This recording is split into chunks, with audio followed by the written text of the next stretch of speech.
Eh bien bonjour à tous et à toutes, c'est Zeriti. Aujourd'hui on se retrouve pour une vidéo par rapport aux consoles informatiques. Et aujourd'hui c'est pour les cartes graphiques. Let's go.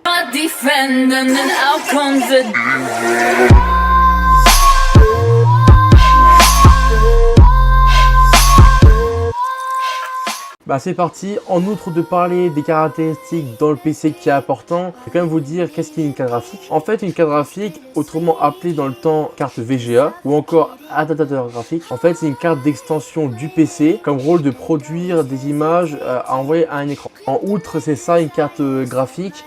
Après, maintenant on va passer à un truc très important, AMD ou Nvidia. En fait, ça dépendra de vous.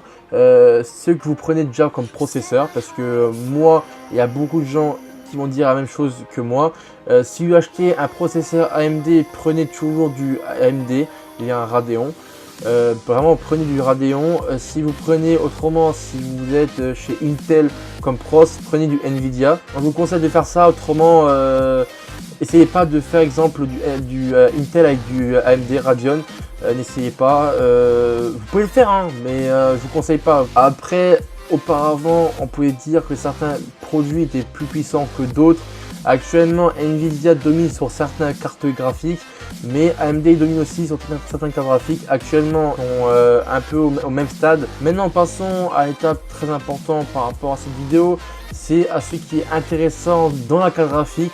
Ce qui est le plus intéressant, c'est qu'il y a certaines choses dedans qui est un peu inutile à savoir, peut-être juste comme ça à savoir, juste pour le nom, mais pour vous ça sera pas trop intéressant. Passons au processeur graphique.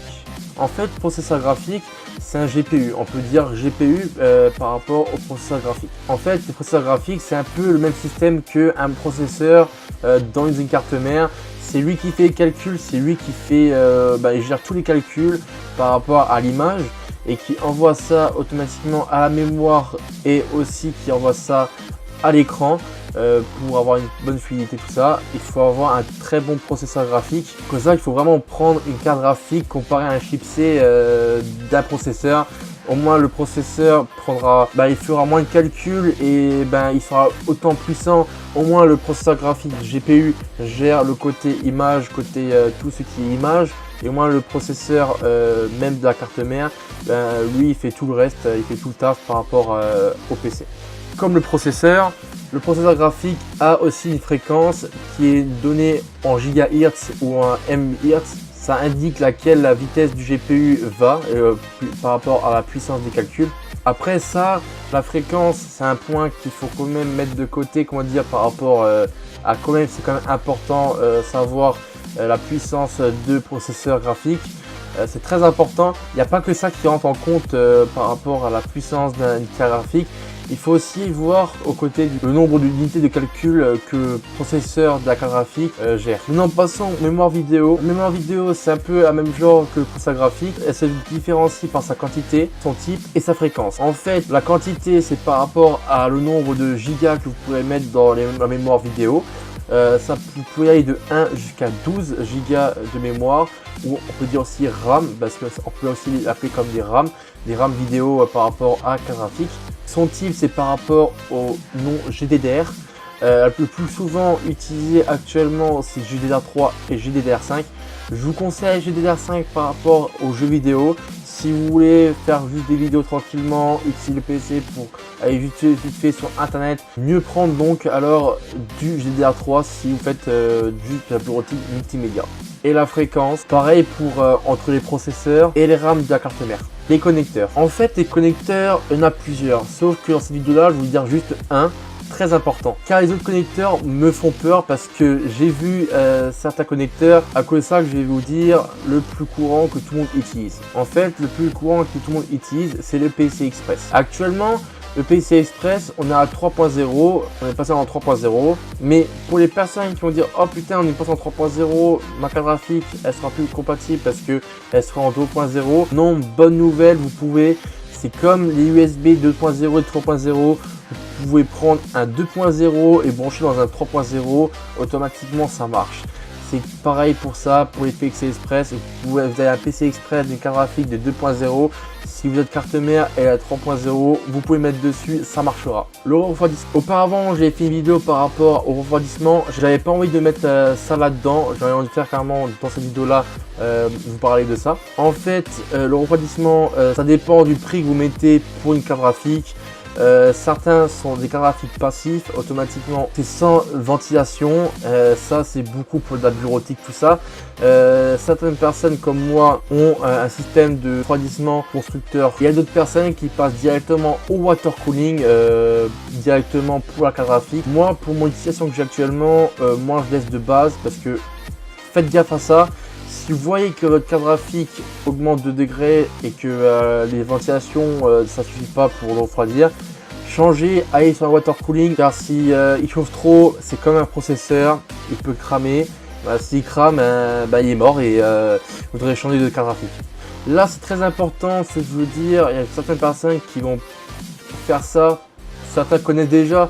Je vais quand même expliquer la chose par rapport à ça. Le crossfire et le slip. Pour les gens qui vont dire ouais c'est what the fuck, c'est quoi ces trucs là, c'est très facile à savoir, vraiment très facile. Pour des personnes qui vont faire des doubles cartes graphiques dans leur PC, le slip et le crossfire, ça veut juste dire, en fait c'est un système de branchement de deux cartes vidéo ensemble pour avoir une puissance accrue côté image. Après on va dire ouais mais crossfire et slip, il y a quand même une différence. En fait, Crossfire, c'est l'architecture de chez AMD et SLI, c'est l'architecture de chez Nvidia. Un point très important par rapport à la qualité de l'écran. Moi, je vous conseille de prendre minimum un HDMI sur votre carte graphique comme port HDMI. Minimum au moins un port HDMI parce que si vous voulez avoir de la bonne qualité, que vous avez une putain de carte graphique et que vous n'avez pas du HDMI dessus et que c'est très rare, d'avoir ça comme actuellement comme carte graphique très puissant, il n'y a pas d'HDMI. Je vous conseille de mettre du HDMI si vous voulez avoir une qualité minimum, même très haute côté résolution de l'écran. J'ai dit un peu les choses les plus importantes dans la carte graphique. J'espère que ce que je vous ai dit, ça sera utile pour vous. Maintenant, on va passer au prix entrée de gamme, moyenne gamme et haut de gamme par rapport aux cartes graphiques. Les cartes graphiques, en fait, par rapport au prix, les cartes graphiques à moins de 80 €, c'est des cartes graphiques bureautiques.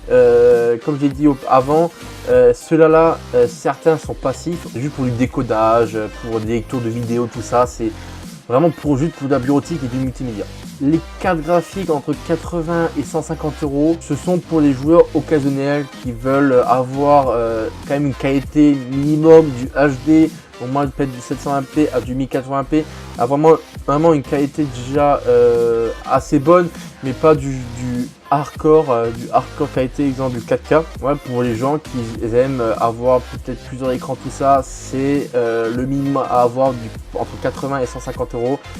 Vraiment pour les personnes qui sont des joueurs occasionnels. Et cartes graphiques entre 150 et 300 €. Des personnes qui veulent avoir une bonne qualité en fait, pour avoir une bonne qualité de l'image. En fait, c'est pour des gens ou des joueurs qui jouent aux jeux vidéo, qui aiment avoir une carte graphique qui est déjà assez véloce par rapport aux détails du jeu ou de l'image de l'écran. Les cartes de plus de 300 €, là automatiquement vous serez d'accord avec moi, pour toute personne qui achète une carte graphique plus de 300 € et que c'est comme dit par tout le monde, une carte graphique qui vaut plus de 300 €, c'est pour les hardcore gamers, c'est pour les personnes qui adorent la qualité, qui adorent le ultra haute définition ou 4K, vraiment la qualité ultra, vraiment ce qu'il y a de meilleur, aucun ralentissement de fluidité, tourné à 200 fps ou plus encore. Et sur les modèles à plus de 300 €, il peut même avoir, pour vous dire, il peut même avoir deux processeurs graphiques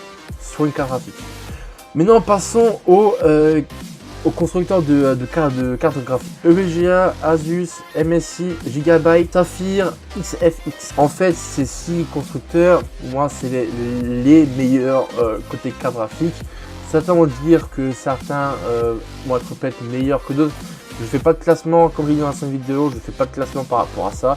Je vous ai dit juste au pif. Vraiment, ces 6 là, c'est des très bons constructeurs par rapport aux cartes graphiques. Pour finir cette vidéo, je vais vous dire juste une chose. Le temps où un PC auparavant en 3 ans, moins de 3 ans, bah, c'était fini, le PC était fini, la carte graphique a été morte. Mais non, ça, c'était résolu. Si vous gonflez à bloc votre carte graphique, vous êtes toujours là à mettre les pilotes à jour. Si vous êtes toujours là pour la carte graphique à l'entretenir très bien, la carte graphique peut tenir jusqu'à 7 à 8 ans. Ça dépend de l'utilisation que vous avez. Si vous jouez, la carte graphique peut durer quelques années. Juste à un moment que ce sera incompatible par rapport à certains jeux. Autrement, sérieusement, si vous entraînez très bien votre carte graphique, elle peut tenir très longtemps, je vous l'assure. Pour finir cette vidéo, encore une fois, je vais dire aussi une autre chose. Non, à l'image, boum, à l'image, vous aurez une image. C'est par rapport à chaque année que les constructeurs ont fabriqué comme carte graphique de 1995 à 2016. Sérieusement, vous voyez bien que ça a grave amélioré, il y a eu gravement des changements et sérieusement je dis juste bravo à ces constructeurs qui ont créé les cartes graphiques qui sont encore là actuellement. C'est AMD et Nvidia, vous le savez déjà que vraiment ils ont fait du taf jusqu'à maintenant de 1995, ça date quand même de 21 ans, c'est quand même pas rien et sérieusement je dis juste bravo à ces constructeurs de AMD et Nvidia qui sont allés très très loin et que j'espère pour eux qui vont là encore très loin pour les cartes graphiques. Je suis à cœur et à fond avec eux pour des améliorations et pour des nouveautés par rapport aux cartes graphiques. Bon bref, cette vidéo est finie. J'espère que cette vidéo vous a plu. N'hésitez pas à liker cette vidéo comme d'hab si cette vidéo vous a plu. Vous pouvez aussi commenter cette vidéo si vous avez d'autres questions par rapport aux cartes graphiques. Je répondrai automatiquement dans l'espace commentaire. N'hésitez pas aussi à t'abonner si ce n'est pas déjà fait pour te dire de nouvelles personnes sur ma chaîne YouTube. Actuellement, je fais des conseils informatiques. Auparavant, je fais du jeu vidéo. Ne vous inquiétez pas là-dessus, je vais aussi faire du jeu vidéo dans le futur. Et pour l'instant, je consacre à des vidéos comme ça. Moi, mieux travailler. Parce que pour expliquer vite fait les choses, pour cette fin de vidéo, pour les gens qui sont encore là, je passe par vidéo environ 5 à 6 heures de... vraiment de tout, 5 à 6 heures, même peut-être plus encore. Ça, si je vous dis, c'est juste une moyenne. Ça dépend de certaines vidéos. Là, actuellement, j'ai un rec. Je suis à 36 minutes 43 pour vous dire. Et il y a peut-être même moins de 10 minutes, peut-être 10 minutes environ de rec pour vous. Et que moi, je suis à 36 minutes. Voilà, je dois faire quand même du gros taf. J'espère que vous appréciez actuellement mes vidéos par rapport à ça. Et aussi, dans l'espace commentaire, j'ai oublié de dire ça par rapport à l'espace commentaire. Si vous voulez, vous pouvez aussi me demander à faire des conseils sur d'autres choses que des conseils d'informatique. Normalement, les conseils d'informatique, ça sera bientôt fini. Je suis bientôt à la fin. Il me reste encore certaines vidéos encore à faire. Mais après, il n'y aura plus de conseils. Pas aussi à partager ma chaîne YouTube. Ça me fait gravement plaisir si tu la partages. Et c'est tout. C'était Zireti. On se retrouve pour un prochain conseil d'informatique dès bientôt. C'était Zireti. Allez, tchuss les gens. Il y a plusieurs méthodes, mais surtout 2 méthodes que moi je pense les plus utilisées dans les domaines dans l'informatique, dans les composants. Il y a la méthode de refroidissement au water cooling et la méthode de refroidissement au ventirad. En fait, le ventirad, c'est tout simple à savoir. Si vous voulez, c'est un radiateur qui refroidit